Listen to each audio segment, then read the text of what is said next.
For those of you who are from Detroit, you are quite familiar with Blessed Solanus Casey. He was a Capuchin priest who lived and did wonderful work, and practically a miracle worker. He's up for canonization later on this year. He once said, "We must be faithful to the present moment, or we will frustrate the plan that God has for our lives." We must be present to the present moment, or it would frustrate God's plan for our lives.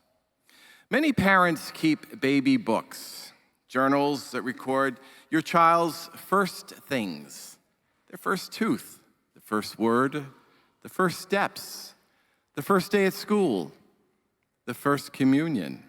And they're all memories to be treasured. But there is another collection of memories that are just as precious. You might want to call it your child's last. The last time you pushed your child on a swing. The last time the two of you were playing catch. The last time you rocked your child to sleep. Most of the time, you are unaware that this will be the last time until that one day you realize that you aren't doing those things anymore. And when you weren't looking, your child outgrew them.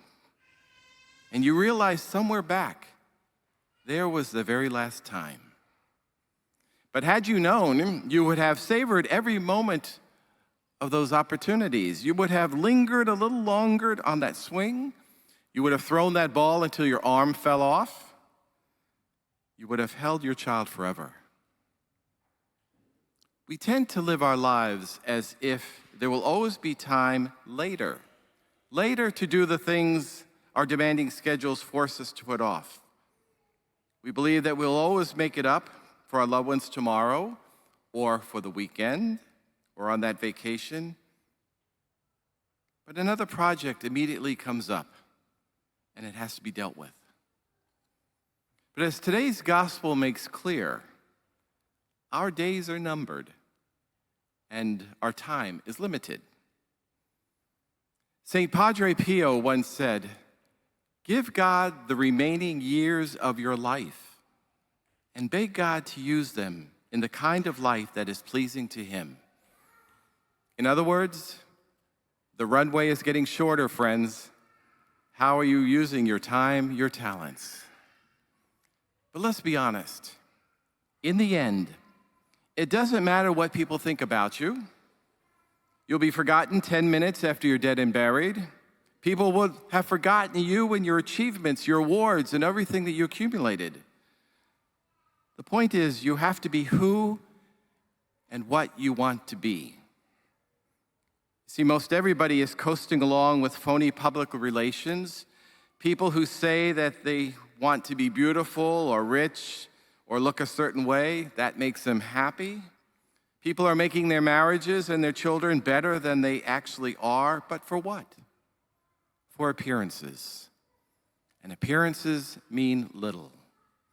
When all is said and done, all that counts is what was true, what was truly felt, and how we treated each other.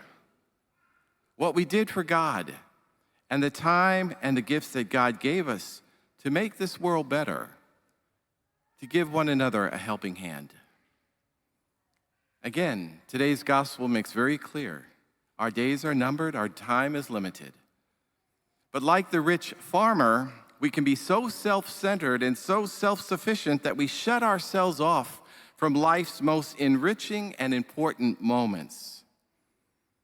Faith is the constant awareness that life is a journey of discovery of the holy in our midst right now as we make our pilgrimage to God's dwelling place, that final destination. But in between, extending His love and His mercy.